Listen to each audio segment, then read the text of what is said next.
Selamat siang, kawan literasi. Berjumpa lagi dengan saya Armilia. Kali ini kita akan membahas mengenai kepenulisan bersama dengan dua narasumber hebat yang sudah tinggi jam terbangnya di bidangnya masing-masing. Ada Ibu Ani, selamat siang. Ya, Mbak Armi, teman-teman literasi. Ada Mas Putu, selamat siang. Yang Ya, teman-teman seperti kita ketahui, tulisan merupakan sebuah cara untuk kita menyampaikan pesan. Namun di sisi lain sebagai penyuluh, juga asisten penyuluh, tulisan bisa menjadi salah satu senjata kita untuk mencapai angka kredit. Karena dengan tulisan kita bisa menyentuh wajib pajak. Jadi gimana ya caranya ya supaya tulisannya tadi bisa berbobot, bisa sampai tujuannya. Kali ini kita akan berbincang bersama dua narasumber. Yang pertama dengan Ibu Ani untuk kategori non-fiksi dan untuk Mas Putu untuk kategori fiksi. Nah, yang pertama kita ke Bu Ani dulu kali ya. Selamat siang Ibu. Siang Mbak Armi. Sehat Bu? Alhamdulillah, sehat. Iya Bu, alhamdulillah. Bu, ini Bu kan Ibu jam terbangnya udah tinggi nih di dunia tulis menulis, terutama di tulisan-tulisan serius ya Bu ya, yang karya-karyanya tuh udah lebih dari dua tangan ya Bu dihitung jumlahnya ya. Ini mau nanya nih Bu soal karya ilmiah. Karya ilmiah tuh sebenarnya apa? Terus kalau mau nulis tuh butuh survei dulu nggak sih Bu? Gitu ya. Oke. Jadi yang dimaksud karya ilmiah itu tentunya karya yang bersifat ilmiah ya, namanya aja karya ilmiah gitu ya. Karya yang bersifat ilmiah, yang kayak gimana tuh yang bersifat ilmiah? Jadi karena karya ilmiah itu disusun dengan kaidah-kaidah tertentu, kemudian menggunakan data ya, yang artinya kita tidak cuma ngomong doang gitu, tapi ada data yang kita sajikan sehingga kita bisa menyampaikan pemikiran atau menyampaikan simpulan atas sebuah penelitian kita. Nah, pertanyaan Mbak Armi adalah, jadi harus survei dulu nggak sih, Bu? Nah, ini yang kadang-kadang orang jadi takut dulu ya, ih survei susah amat gitu ya, benar nggak sih? Ya, padahal teman-teman namanya survei itu tidak harus kita menghabiskan waktu dan biaya yang panjang yang besar, tidak. Ya, apalagi teman-teman penyuluh dan asisten penyuluh banyak banyak peluang di mana kita bisa melakukan survei dan membuat tulisan gitu. Misalnya ketika sedang melakukan penyuluhan, tujuan penyuluhan kan antara lain satu meningkatkan pengetahuan misalnya, dua meningkatkan keterampilan misalnya, dan yang ketiga mengubah perilaku. Nah, setiap event ini kita bisa jadi sebuah tulisan nih. Meningkatkan pengetahuan nggak sih hubungan kita misalnya? Kita bisa lakukan pretest dan post-test. Gampang kan? Dengan kuesioner, dengan sis misalnya, itu udah bisa ngukur. Hasilnya pun cepat banget kita dapat dan kita bisa langsung tuangkan dalam sebuah tulisan. Namun tantangannya nih Mbak Armi, tulisan ilmiah itu kan harus dengan metode tertentu ya. Ada metodenya. Apakah kualitatif, apakah kuantitatif. Kemudian sistematika juga ada. Sistematikanya tentu meliputi pendahuluan, ya latar belakang mengapa kita melakukan penelitian itu. Kemudian isi, datanya seperti apa yang kita dapat, gitu. Dan yang ketiga penutup, yaitu simpulan dan saran kita apa atas penelitian yang sudah kita lakukan.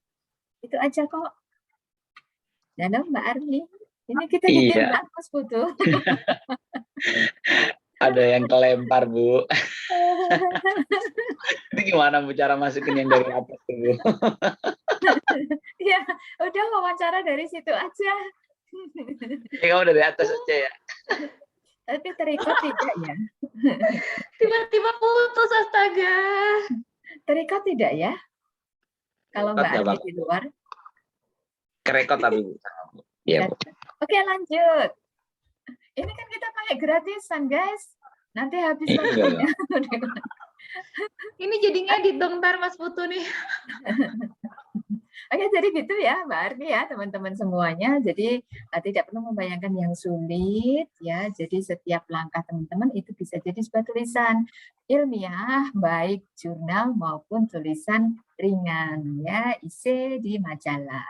Itu juga bisa. Gitu. Pendapat-pendapat kita berdasarkan aturan yang berlaku misalnya bisa juga ditulis di majalah. Itu banyak kok bentuk tulisan. Ayo lanjut Mbak Arni. Oh, malah macet lagi. Oke, sekarang saya hostnya ya.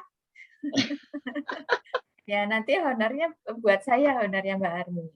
Ya, Mas Putu. Nah, Mas Putu nih bukunya udah terbit ya, buku puisi ya, 2 buku ya.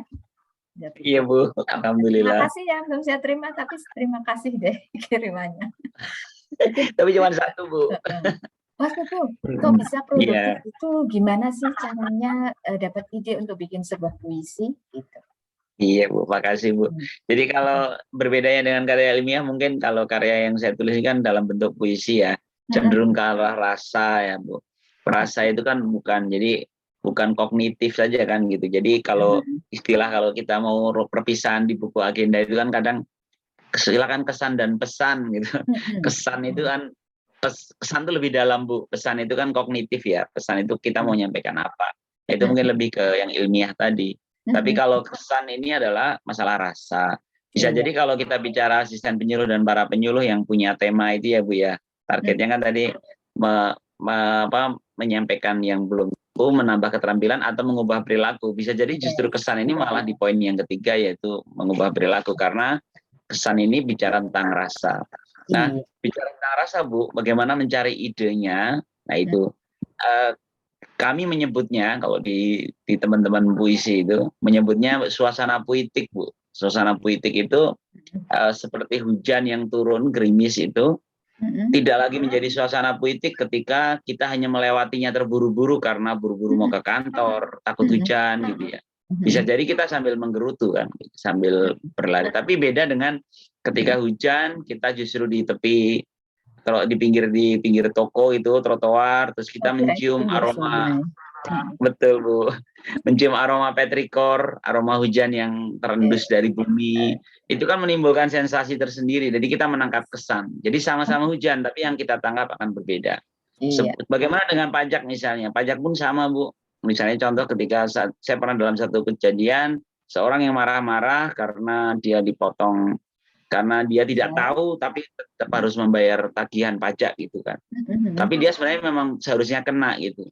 Nah, dengan pendekatan rasa maka kita akan menceritakan kita tungguin sampai selesai marahnya, lalu kita baru sentuh rasanya dan ternyata pada akhirnya ya dia membayar juga gitu. Jadi kita menyentuh titik lemahnya sisi kemanusiaannya. Mungkin begitu ya. Jadi ini cara memproduksi puisi, tapi bisa jadi kita terapkan dalam sehari-hari. Mungkin begitu Bu. Saya kira tadi BP yang marah begitu diam terus kita bacakan puisi gitu. Enggak Bu. Saya hanya menangkap aja Bu, karena kebiasaan menangkap suasana puitik, saya menangkap sisi yang tidak ditangkap teman-teman. Dia marah-marah sama sebelah helpdesk saya kan. saya nangkepnya yang lain, saya tungguin, dia tetap marah Bu, tapi dia bayar.